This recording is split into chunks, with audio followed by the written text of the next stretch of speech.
23rd of April, 2023, St. George's Day.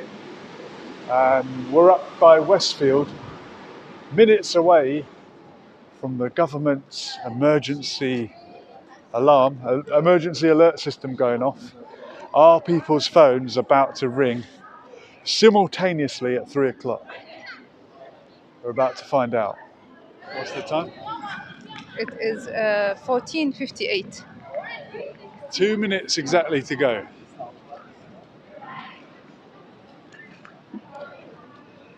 Have you got a clock that does seconds? If you do seconds. Just so we know exactly when it should be. Are all these phones about to ring simultaneously at 3 o'clock?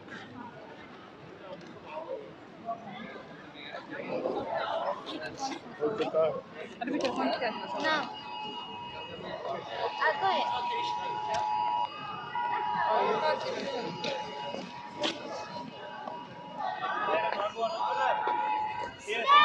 It's just a drill. Do not panic. It's just a drill, people.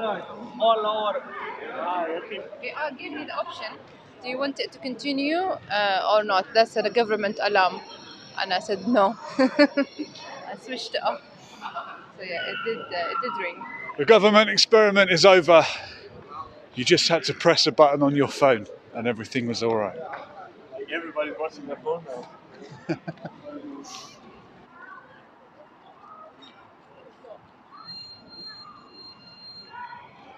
It's so common to see people on their phone anyway. It's hard to know if they're looking at their phone because of the alarm or they're just going about their business. You know, it didn't give the option for people to film while the alarm was going on. Ah.